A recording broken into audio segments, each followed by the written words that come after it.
Bonjour, j'espère que vous allez bien ce matin. Aujourd'hui, j'aimerais vous parler d'un prophète qui s'appelle Élie. Élie et les 450 prophètes de Baal.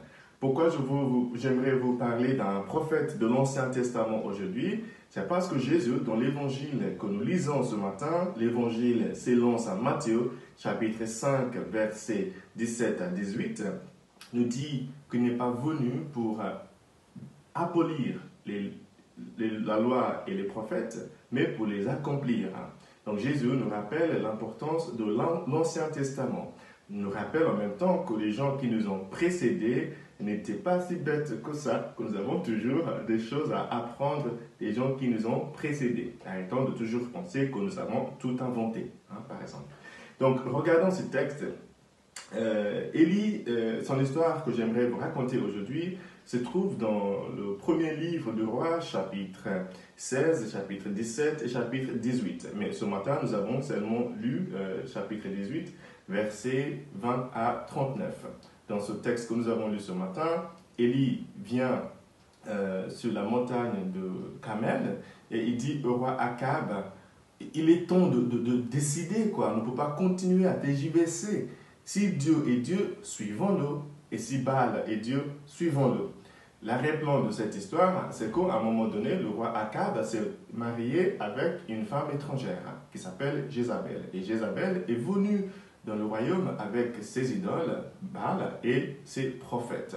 Et aujourd'hui, tout le monde a suivi Baal et ses prophètes, ce qui a fait que Élie s'est retrouvé seul comme prophète de Dieu. Et du coup, Élie dit, il est temps de décider qui est vraiment Dieu ici. Est-ce que c'est le Dieu d'Israël ou le Dieu de Jézabel et des prophètes de Baal? Et finalement, ils ont fait un contest et il s'est trouvé que le Dieu d'Élie, le Dieu d'Israël, a répondu avec du feu d'en haut. Et puis le Dieu des prophètes de Baal n'a pas pu répondre, ce qui a fait que finalement, c'était Élie qui avait raison. Chers amis, j'aimerais partager avec vous ce matin 3 petites leçons tiré de cette histoire du prophète Élie. La première chose, c'est que Dieu est toujours du côté de l'opprimé. Dieu est toujours du côté de l'opprimé. Peu importe que tu tiens en main la Bible ou pas, si tu es un oppresseur, Dieu n'est pas de ton côté. Vous voyez, Dieu est toujours du côté de l'opprimé. Quand Jézabel et son mari ont décidé d'opprimer et de persécuter Élie, Dieu a subvenu à ses besoins. Dieu était de son côté du début à la fin. La deuxième chose que j'aimerais dire, c'est que ce n'est pas parce que tu es dans la majorité que tu as raison. On peut être dans la minorité et avoir raison. Je ne veux pas dire par là que dès que tu es dans la minorité, tu as raison. Ce n'est pas mon propos. Mais parfois, un des problèmes que nous avons dans les démocraties, c'est de croire que la majorité a toujours raison. Non, la majorité n'a pas toujours raison. Parfois, la foule a tout simplement tort. Troisième et dernière chose que j'aimerais partager avec vous ce matin, c'est que nous devrions être des personnes stratégiques. Élie était un homme stratégique. Une stratégie veut dire tout simplement avoir un plan pour le long terme, savoir développer un plan pour s'adapter à une situation et éventuellement résoudre des problèmes. Qu'est-ce que Élie a fait? Il a su s'y retirer lorsque la femme du roi voulait le tuer et il a su appeler aujourd'hui à un débat, à un contest quand il était sûr de ses forces. Vous voyez, donc pour le même problème, il avait 2 stratégies, il avait 2 approches.